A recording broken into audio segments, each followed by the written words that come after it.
working.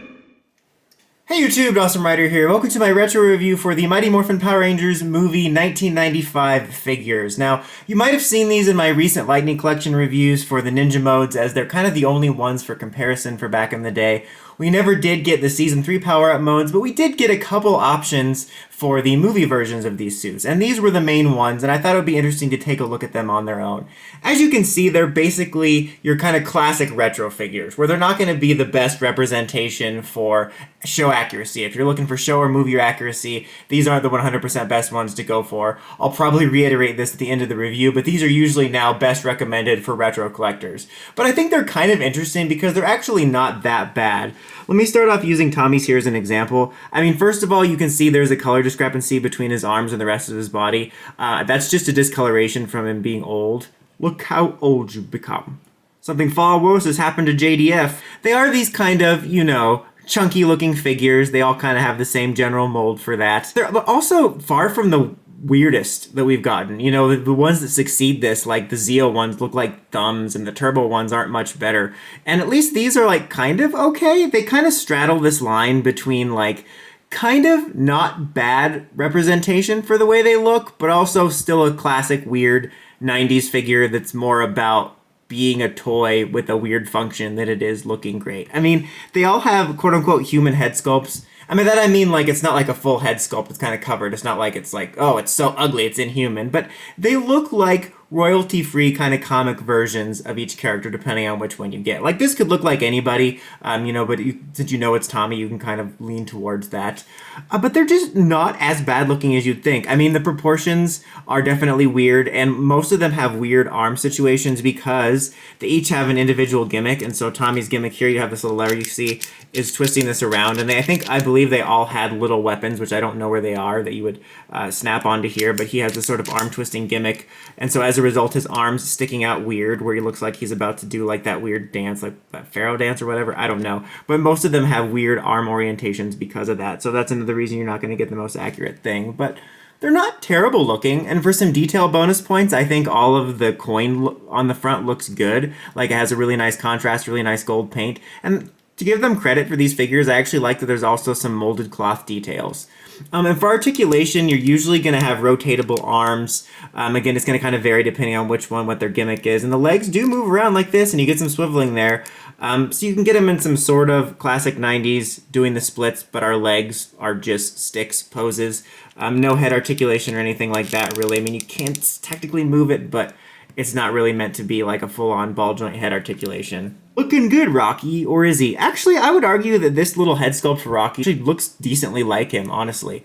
It looks more like the sort of bulked up Rocky. It looks like he actually transformed into a Ninja 8 mode. And when I got him out of the box, like he was just posed like this, which is fun. I think wasn't there actually a bit about someone almost getting hit in the nuts during the movie? I think it was Billy though, but still that's kind of funny. But he has more kind of normal arm movement. It does really look monkey-like, which is really funny, or ape-like. But his gimmick also was that, I guess. Like, look. No. I guess Rocky really did just want to have fun. Now we got Mr. I'm a Frog himself. I think the black gold looks really cool. I always like the black gold color scheme. Honestly, again, not a half bad sort of royalty-free comic book looking Adam. His gimmick here is, let's see, hold on. Oh, I was doing this. It goes this way. So his gimmick here is power walking like a grandmother. I don't think I want to boogie with the bear with this one. I think it doesn't really look that much like Aisha to me. If you can see here, like the face is a little bit kind of smudged up. It got like, sometimes the figures will get this like sticky quality to the paint or something about it, and that kind of got that on there. And like all this fuzz and stuff is sticking on there, and it's hard to clean it off there, but I don't think she looks that much like Aisha. I never noticed before that they had these skirt pieces. I can't remember. Did they have those in the movie? I don't think so, but geez, look at that. But this looks like the break glass in case of emergency button. But her gimmick is just kicking one leg, like just a shin kick. Oh, that didn't even work.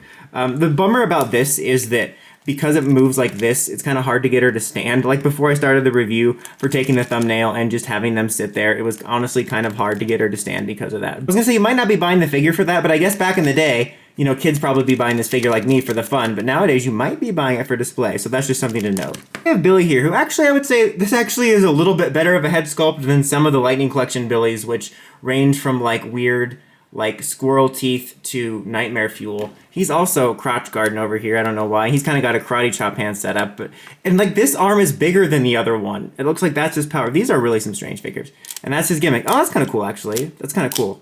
It's like crotch guard, but then like. That's actually probably my favorite one. Then we end here with Rosie O'Donnell. I think I made that joke in the Lightning Collection review, but this like looks much more like Rosie O'Donnell. It's kind of got this weird graceful pose, which just really feels like a funny juxtaposition between the fact that they give them all basically the same mold. Unfortunately for mine, the gimmick on hers is broken for me. Like, so you move this here and it's really loose and it doesn't work for that. So that's not something you're gonna have on yours unless you also have a broken one. But I think she's probably my least favorite looking one. It just kind of looks the least like her and it's just kind of the strangest looking one. Although at least her arms are the same size. So overall, guys, these were fun figures to revisit. Like I said, I was going to reiterate this at the end. I can only really recommend those to those that like to collect retro things. I like them in my collection because it brings nostalgia for when I bought them when the movie came out when I was little, but I also do like to collect the older PR stuff just because it's fun to see the history of it and remember the evolution of Power Rangers figures. So I think if you're a retro collector, these are fun ones to own. And like I said, even though they don't all look the greatest and most accurate, compared to some of them, they actually look decent-ish enough like the characters that if you have them on display, it kind of represents the movie well, both in terms of like, oh, they kind of look like them, but it also represents those classic 90s figures at the same time. But if you're looking for a really accurate and well done version of these suits, then definitely check out the Lightning Collection ones. They have had some QC issues, but if you can get the right ones, they're honestly pretty great figures that allow you to display both the movie versions and the Season 3 costumes. But that's about it for this for Retro Review, guys. Until next time, don't forget, like, comment, subscribe, and climb the steps and ring that bell so you can get notifications for my videos. Dawson Ryder, signing out.